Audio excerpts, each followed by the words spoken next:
নমস্কার বন্ধুরা, আজকে অনেক দিন পর একটা বড় ভ্লগ নিয়ে চলে এসেছি। আজকে যে রেসিপিটি বানাবো খুবই হেলদি একটা রেসিপি, তোফু স্যান্ডউইচ। তোফুটা কি? সয়াবিনের পনির, তারই স্যান্ডউইচ। তো প্রথমেই আমি তোফুকে ভালোভাবে গরম জলে একটু ধুয়ে নিয়েছি, তারপরে এটাকে আমি একদম ছোট ছোট করে টুকরো করে নিয়েছি।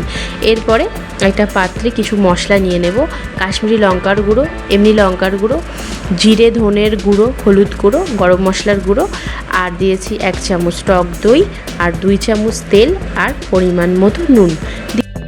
সমস্ত উপকরণ ভালোভাবে মিশিয়ে এরপরে টোফুটা যেটা কেটে রেখেছিলাম সেটাও এই মশলার সাথে ভালো করে ম্যারিনেট করে প্রায় 15 থেকে 20 মিনিট রেখে দেব।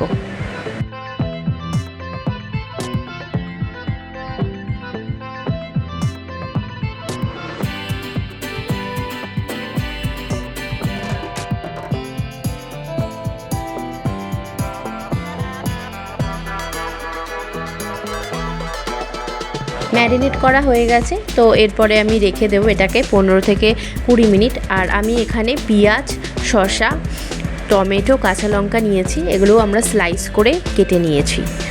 আর এরপরে 15 মিনিট হয়ে গেছে, তো দেখুন আমি দেখিয়ে দিচ্ছি, একদম গোল গোল করে কেটে নিয়েছি।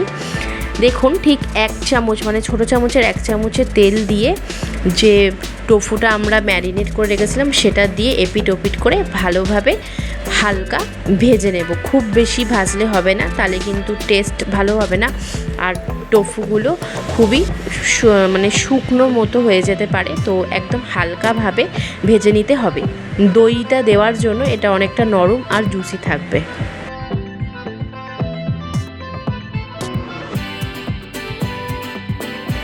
প্রথমেই যেহেতু বলেছি এটা খুব হেলদি, তাই এখানে কোনো আমি সস ইউজ করব না। তো এখানে আমি একটা চাটনি বানিয়ে নিচ্ছি।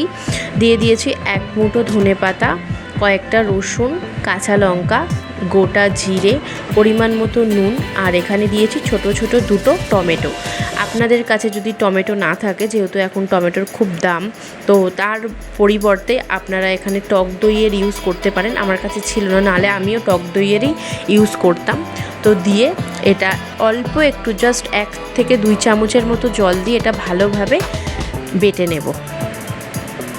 দেখুন আমি দেখিয়ে দিচ্ছি, বাটা হয়ে গেছে। আর অনেক সময় কি হয়, কিছুক্ষণ থাকার পর রঙটা কালো হয়ে যায়, তাই আমি একটু লেবু দিয়ে দিচ্ছি যাতে রঙটা ভালোভাবে থাকে।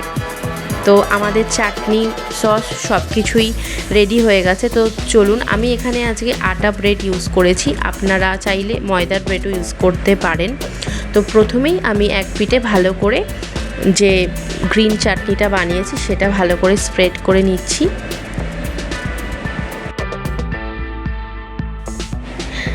চাটনি স্প্রেড করার পর যে টোফুগুলোকে আমরা ভেজে তুলে রেখেছিলাম সেটা আমরা এরকমভাবে সাজিয়ে দিচ্ছি। দিয়ে আরেকটা ব্রেডের ওপর আমরা একটু লেবু দিয়ে দিচ্ছি, তাহলে খেতে খুবই ভালো লাগবে। আর আমি এখানে আরেক পিস পাউরুটির ওপরও এই গ্রিন চাটনি ভালো করে মাখিয়ে নিচ্ছি। দিয়ে এটা উল্টো পিঠ করে ওর ওপর দিয়ে দেবো। আপনারা চাইলে প্লেন এরকমভাবেও খেতে পারেন।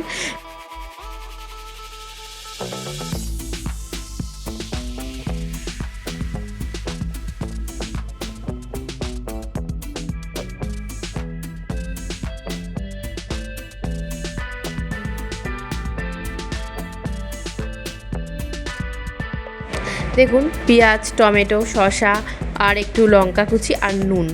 আর আপনাদের কাছে যদি মিক্সার থাকে দেবেন। আমি অ্যাকচুয়ালি গোলমরিচ দিতে চেয়েছিলাম, কিন্তু গোলমরিচ আমার কাছে সেই মুহূর্তে ছিল না, তো আমি একটু মিক্সার দিয়ে দিয়েছি। তো দিয়ে আবার ওই চাটনিটাই আর একটা পাউরুটিতে লাগিয়ে আমি এর ওপর দিয়ে দেব। ব্যাস, আমাদের একটা স্যান্ডউইচ তৈরি। তো চলুন এটা এবার ভেজে ফেলি। সেম প্যানে আমি অল্প একটু বাটার দিয়েছি, দিয়ে আমি 2টো ব্রেড ভালোভাবে রেখে দিয়েছি। দিয়ে এপিট ওপিট ভালোভাবে ভেজে নেব। আমারটা একটু বেশি কড়া ভাজা হয়ে গেছে। আপনারা যদি বেশি কড়া ভাজা না পছন্দ করেন, জাস্ট হালকা ভেজে তুলে নিলেই হবে। দেখুন এপিট ওপিট করে ভালোভাবে সেঁকে নিচ্ছি। দিয়ে এবার আমি আপনাদের টুকরো করেও দেখিয়ে দিচ্ছি যে কত সুন্দর লাগছে। তো এটা ভীষণই একটা হেলদি। তো তো আমি এটাকে যে গ্রিন চাটনিটা করেছি তার সাথে সার্ভ করেছি। রেসিপিটি দেখে যদি আপনাদের ভালো লাগে তাহলে প্লিজ আমার চ্যানেল এমবি হোম ফুডসকে সাবস্ক্রাইব করে রাখবেন এরকম সুন্দর সুন্দর ভিডিও দেখার জন্য। ধন্যবাদ সবাইকে আমার ভিডিও দেখার জন্য।